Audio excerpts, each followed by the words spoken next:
Firstly, Merry Christmas and Happy New Year to all of you. I don't know where 2023 went. It was a mad year for smartphones and gadgets in general. So I checked and we've tested over 100 phones this year. And of course, that's just nuts, right? But here's the fun fact. Now, while November and December were slightly cooler months in terms of smartphone launches, 2024 is starting off with a bang. You know what? If you're looking at individual phones, there are 25 phones launching in January alone. I'm not going to talk about all the 25 phones in this upcoming video. I'm going to be talking about 11 of my favorite ones. So stay tuned till the end. And trust me, hold on to spending on any phone right now because there are some really good phones coming up. Let's move on. And if you're here for the first time, I'm Ershad. You're watching Track and Tech English, your destination for detailed, incisive gadget reviews. Let's start off with phones under Rs 20,000. And the first one is the Poco X6. So yes, the Poco X6 is expected to launch and it's going to be a rebranded version mostly of the Redmi Note 13 Pro. Now the thing with the rebadged version of Poco phones is that they definitely offer better value than Redmi phones, that's for sure, but with a few changes in the specs here and there. For example, the Poco X6 could have a 108 megapixel camera instead of a 200 MP one that's on the Redmi Note 13 Pro. As for the rest of the specs, you can expect a 6.67 inch 1.5K AMOLED display. And of course, it'll have 120Hz refresh rate as well. You can also expect a 5100 mAh battery and with a 67 watt fast charger inside the box. The phone will also come with Qualcomm Snapdragon 7S Gen 2 and with two variants, either 8GB or 12GB of RAM. As for the camera setup, it's going to be either a 200MP or 108MP with an 8MP ultra wide and a 2MP macro camera. But the thing about the Poco X6 is that you can expect it to have Gorilla Glass Victus protection on the front and a glass back as well. Now the question remains is if the phone will come with Hyper OS by default and will it have Android 14 at launch? We don't know. But leaks and rumors are suggesting that most of these phones, the Poco and Redmi phones, will come with MIUI 14 and Android 13. So I hope that's not really the case. I hope at least Hyper OS comes through. The next one is also a Poco phone, but this one is going to be a far more affordable version of the Poco X6 and it's going to be branded the Poco X6 Neo. And again, it could be a rebranded version of the Redmi Note 13. So you can expect a 6.67 inch 120Hz IPS LCD display, 5000 mAh battery, 33 watt fast charging, Dimensity 6080 and either 6GB or 8GB or even 12GB of RAM. As for the camera setup, you can expect a 100 megapixel primary camera, 2MP depth camera and a 16MP camera on the front. Are you guys excited for the Poco phones? Let me know in the comments below. Alright, moving on to the more exciting category of phones under Rs 30,000. You can expect the Redmi Note 13 5G, the Redmi Note 13 Pro and the Redmi Note 13 Pro Plus. But right now, there's only chatter about the Redmi Note 13 Pro and the Pro Plus. Let's quickly talk about the Pro first. And there's nothing to talk about it because it's exactly going to be the same specs as the Poco X6, which we just spoke about right now. Same 6.67 inch AMOLED display, 120Hz refresh rate, 5100 mAh battery, 67 watt fast charging, 200MP camera, 8MP ultra wide, 2MP macro. You know the drill. But it is the Redmi Note 13 Pro Plus that seems to be more exciting, of course. And we've already done an unboxing. Unfortunately, not on the English channel. It's on the Tamil channel. If you can understand Tamil, go check that video out. What I like about the Note 13 Pro Plus is that industrial design. It's got one of the nicest looking backs on a phone. It's got a really good pattern. I really like it. Anyway, this phone is going to be all out. It's almost like a flagship phone, but with, mid-range internal specs. Because what you can expect is a 6.67 inch 1.5K plus AMOLED display with 120Hz refresh rate, but it's going to be a curved panel. That apart, you can expect IP rating, 5000 mAh battery, 120 watt fast charging and NFC support too. Now the difference between the Pro and the Pro Plus mainly is going to be the variants and the chip inside. You can expect a Dimensity 7200 Ultra inside. And this phone is expected to come in 12, 256 and 16, 512GB variants. Yeah, so 16GB variant launching in India on a sub 35K phone could be interesting.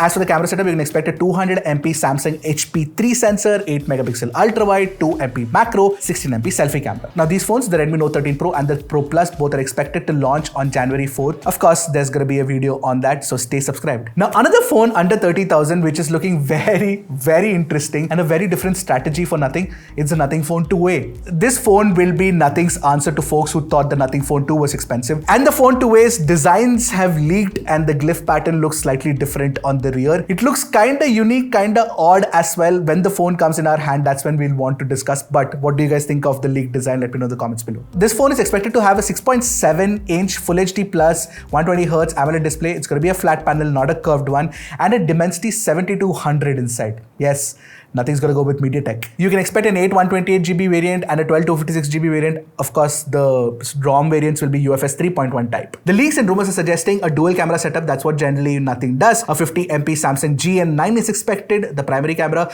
and a 50MP Samsung JN1 for the ultra wide, and a 32 megapixel selfie camera on the front. I hope that nothing launches this phone with Android 14, but rumors are suggesting Android 13. I hope that's not really the case. Alright, let's move on to phones under Rs 50,000, starting off with the OnePlus 12R. Yes, that launch is definitely happening in the end of Jan. OnePlus has confirmed it, and apart from that, it's going to be a global first launch as well. The 11R was a hot cake seller for OnePlus. The 12R is going to be the same probably. But one thing about the 12R is the camera setup. It was expected to have a 2x telephoto, but the new rumors are suggesting that that's not going to be the case. It's going to be a very similar camera setup to the OnePlus 11R. 50MP Sony IMX 890, 8MP ultra wide, 2MP macro, and a 16MP selfie camera. But it is expected to come with Snapdragon 8 Gen 2, LPDDR5X RAM, UFS 4.0 storage, and the 8 Gen 2 was a great processor. So that for under Rs 50,000, maybe under Rs 45,000 would be fantastic. What if it comes under 40,000? Fingers crossed. You can of course also expect a 5000 mAh battery, 100-watt fast charging, and maybe a glass back as well. The other phone that's expected to come under Rs 50,000 is looking very, very good from the photos that I've seen. It's the iQOO Neo 9 Pro. So this phone is expected to have a 6.78-inch 1.5K AMOLED display with 144Hz refresh rate. And it's expected to come with not the Snapdragon 8 Gen 2, but the Dimensity 9300, which by the way is a latest flagship chip, because that's the chip that is being used right now in the X100 and the X100 Pro. Now, as far as variants goes, you can expect a 12 256GB variant, 16 512GB variant, LPDDR5X RAM, UFS 4.0 storage. And as far as camera setup goes, you can expect 50MP primary camera, 50MP ultra wide, and maybe a 16MP camera on the front. Of course, iQOO phones generally come with 120-watt fast charging, so that's going to be there. But the one good thing that iQOO has done, iQOO and Vivo have done this year, is that they're launching all their phones with Android 14. So the iQOO Neo 9 Pro will definitely come with Android 14 based. Of course, it will have FunTouchOS 14 on top of it. So that's what it's going to be. I think that this time around the iQOO Neo 9 Pro might be just way better than the OnePlus 12R. But again, this is just me speculating. I can't wait to test both of them out. Alright, moving on to the flagship phones. I am super duper excited for the Vivo X100 series, because that's a proper camera specific series. So the X100 and the X100 Pro are expected to launch really soon. Both the phones will come with Dimensity 9300. Now, starting off with the X100, you can expect a 6.78-inch curved AMOLED 120Hz refresh rate display with 2K resolution. And you can expect like LPDDR5X RAM, UFS 4.0 storage, of course paired with the Dimensity 9300. And you can expect 12 256GB variant and 16 512GB variant as well. But it's the camera setup on the X90 that is going to set it apart from, say, something like a OnePlus 12. This one's expected to have 50MP primary, 50MP ultra wide, and a 64MP 3x periscope camera. And in the front, you have a 32MP selfie camera. Inside, the battery is going to be a 5000 mAh unit battery and 120-watt fast charging as well. But one of the things I'm presuming with the X100 series is that considering the X90 was not this powerful or had this kind of camera setup, I'm expecting the X100 series to go up in price. I hope not. If it launches under Rs 60,000, that'll be fantastic, but I'm guessing it'll be under 70. The X100 Pro is going to be very similar in terms of specs to the X100, except for the fact that that phone has a 64MP Omnivision 4.3x telephoto along with Zeiss's Apo lenses, which is going to be crazy. In fact, most of the telephoto shots that we've seen till now, they look fantastic. The other thing to note is that the X100 Pro will also come with 50-watt wireless charging support as well. And of course, IP68 rating too. So are you guys excited for the X100 and the X100 Pro? Let me know in the comments below. The next series of phones that we are looking forward to is going to be the Asus ROG Phone 8. Hopefully they launch it in India properly, and the ROG Phone 8 and the Phone 8 Pro are expected to launch really soon as well. All the Snapdragon 8 Gen 3 phones are really bombarding the market really soon this time around. So with the Phone 8 and the Phone 8 Pro, I think the Phone 8 Pro is going to be slightly different in terms of design. Maybe it'll have like lights on the back, and maybe it'll have like a higher storage variant, but the rest of the specs look very similar. So you can expect a 6.78-inch full HD plus flat AMOLED panel, but of course it's going to be a Samsung panel, and apart from that, LTPO as well,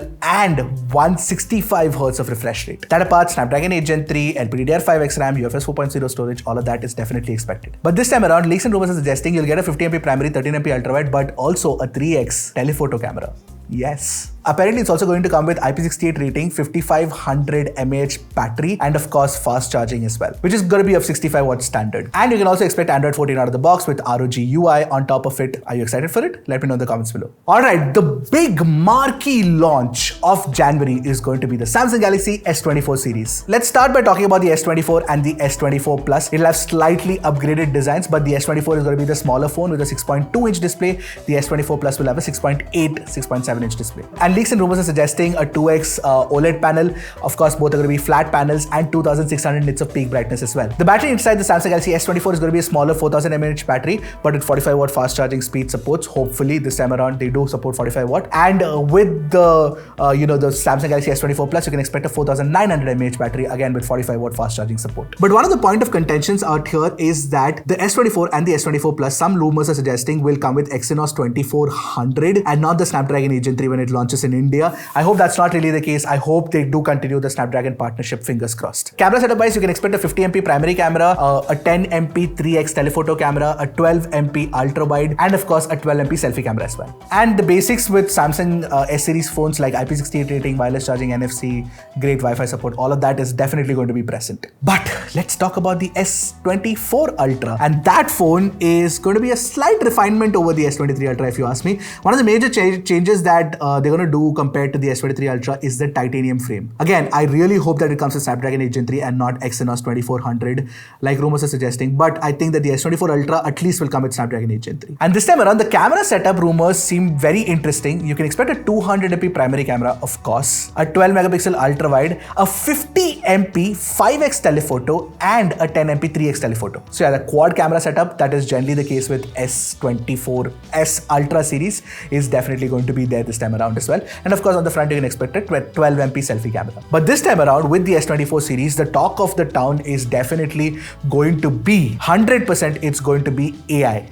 Mark my words, write it down somewhere. It's going to be AI everywhere. And as for the pricing, I don't think it's going to be more affordable compared to the S23 Ultra series. It's probably going to be the same price as the previous generation phones. So you thought that's it? Okay, S24 series done. That's about the upcoming videos. No. The OnePlus 12 is also launching. Of course, the OnePlus 12R is only launching alongside the OnePlus 12. And the OnePlus 12 is looking like a very, very good phone. But we've already tested the cameras and the Chinese variant doesn't look that good in terms of camera performance. Hopefully they improve that. Go and check out the video. The other thing is OnePlus 12 seems to have a lot of quality control issues as well. Maybe they fix all of those things before they get it to India. Fingers crossed. But yeah, this phone, you can expect it to be huge. 6.82 inch. We've already tested it out. It's a massive phone. 9.2 millimeters of thickness.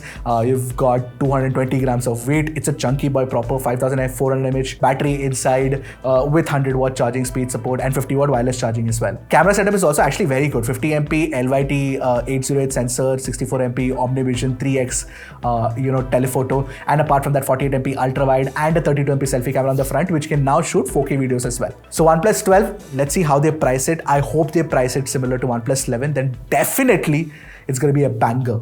Alright, so these are all the phones that we wanted to talk about. There are so many phones that we didn't talk about. Moto is expected to launch a lot of phones. Oppo Find X7 series is also expected to launch in China. So yeah, there's a lot of action happening in January. You need to stay subscribed to Track and Tech English if you want all your dose of smartphone information. Are you guys excited for next month? I am. I'll see you guys in the next one. Until then, keep tracking and stay safe.